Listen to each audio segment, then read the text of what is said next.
Ce message vous a été préparé par le Ministry of Unlimited Holy Ghost et vous êtes avec Mauro Dieu d'amour, volume 2, la venue du royaume de Dieu. Que la paix et la grâce vous soient données de la part de notre Seigneur Jésus-Christ. Numéro 165, l'évangile de Jésus-Christ. Prions. Père éternel, nous te remercions ce matin. Nous te louons parce que tu nous donnes une autre occasion d'écouter ta parole. Père, tu nous as gardés et maintenant nous allons écouter et être enseignés par toi. Au nom de Jésus-Christ, nous te demandons que tu amènes ton Saint-Esprit afin qu'il ouvre nos cœurs, nos yeux, nos oreilles, afin que nous comprenons ta parole. Au nom de Jésus-Christ, nous prions, Père, que toute forme d'oppression, en tant que ta parole entre dans nos cœurs, toute forme d'oppression du diable, toute forme de maladie, toute forme de péché, toute forme de choses qui n'a pas été amenée, qui ne vient pas de toi, qu'ils soient enlevés au nom de Jésus-Christ. Nous commandons toute maladie de quitter nos vies. Nous commandons toute forme d'oppression de quitter nos vies. Nous voulons être seulement à toi. Nous voulons être purement à toi. Nous voulons être seulement à toi. C'est au nom de Jésus-Christ que nous prions. Nous demandons la force afin que nous appliquons ta parole en tout ce que nous faisons, en tout ce que nous faisons, en tout ce que nous parlons. C'est au nom de Jésus-Christ que nous prions. Amen. Le titre d'aujourd'hui s'appelle La miséricorde et la foi. On va lire en Luc chapitre 7, versets 11 à 17. La Bible nous dit: le jour suivant, Jésus alla dans une ville appelée Naïn. Ses disciples et une grande foule faisaient route avec lui. Lorsqu'il fut près de la porte de la ville, voici on portait en terre un mort, un fils unique de sa mère qui était veuve, et il y avait avec elle beaucoup de gens de la ville. Le Seigneur l'ayant vu fut ému de compassion pour elle et lui dit: ne pleure pas. Il s'approche et toucha le cercueil. Ceux qui le portaient s'arrêtent. Il dit: jeune homme, je te le dis, lève-toi. Et le mort s'assit et se mit à parler. Jésus le rendit à sa mère. Tous furent saisis de crainte et ils glorifiaient Dieu, disant: un grand prophète a paru parmi nous et Dieu a visité son peuple. Cette parole sur Jésus se répandit dans toute la Judée et dans tout le pays d'alentour. Ça, c'est Luc chapitre 7, versets 11 à 17. La miséricorde et la foi. Dans le passage ci-dessus, nous voyons une mère qui avait perdu son enfant.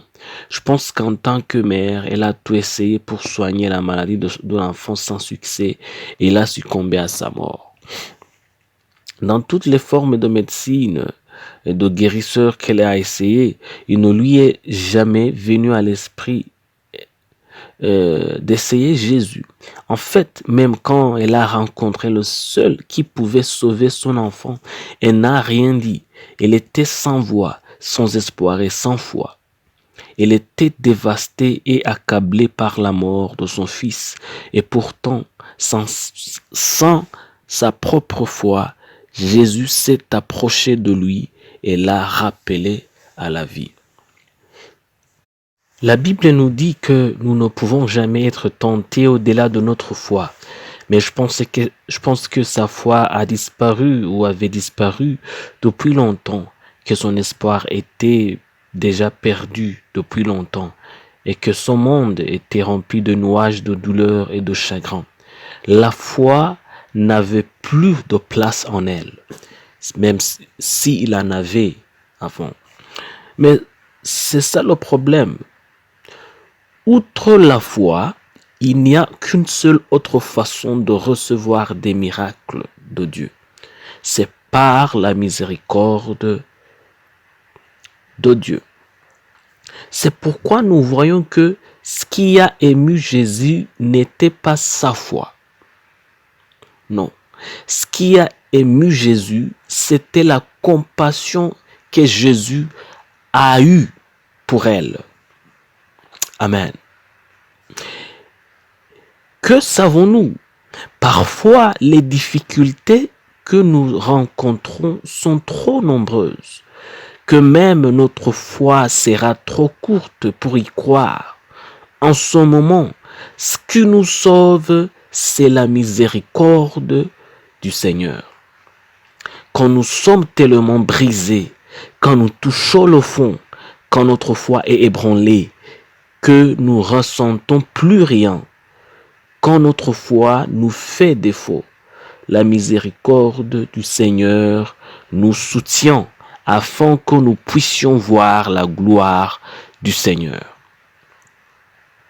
Alors, qu'est-ce qui se passe quand votre foi est ébranlée?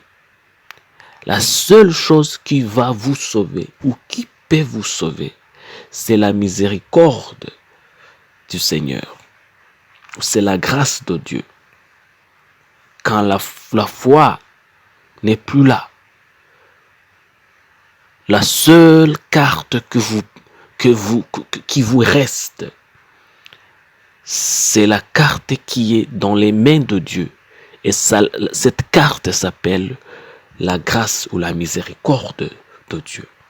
Prions. Père éternel, nous te remercions parce que tu as une si grande miséricorde, car même lorsque notre foi est affaiblie, la miséricorde du Seigneur nous soutient encore.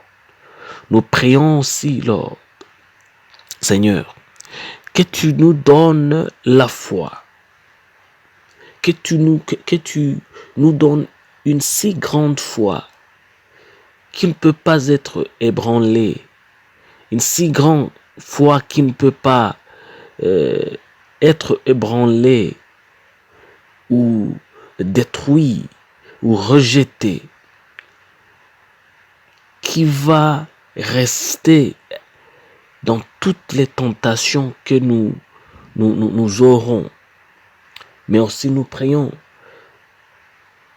que ta grâce soit suffisante afin que même si nous sommes ébranlés, même si notre foi n'est plus ferme,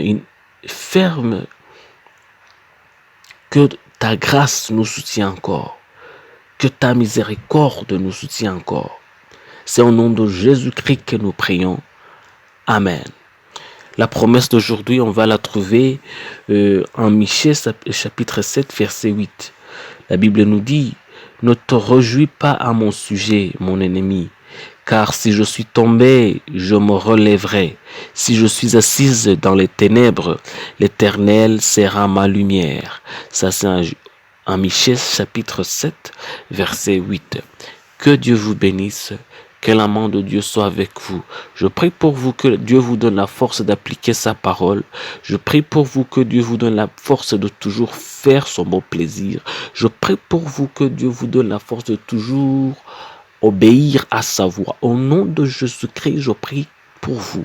Je chasse toute forme de maladie. Je chasse toute forme d'iniquité. Je chasse toute forme d'oppression du diable de votre vie. C'est au nom de Jésus-Christ que je prie pour vous. Votre corps est le temple de l'Esprit Saint. Alors, c'est l'Esprit Saint qui doit être en vous. L'Esprit Saint seulement. Tout ce qui vient de Dieu doit rester avec vous. Tout ce qui ne vient pas de Dieu doit vous quitter. Au nom de Jésus-Christ, je prie. Amen. Soyez un partenaire de Dieu. Suivez et recommandez notre page Facebook et notre chaîne YouTube. Partagez la dévotion avec vos proches. Lisez et écoutez tous les jours et vous verrez vraiment Dieu dans votre vie. Que Dieu vous bénisse. Vous pouvez trouver les links dans la description du vidéo en dessous. Cet message vous a été préparé par le Ministry of Unlimited Holy Ghost et vous a été présenté par Mahoro Dieu d'amour. Que la paix et la grâce vous soient données de la part de notre Seigneur Jésus-Christ. Amen.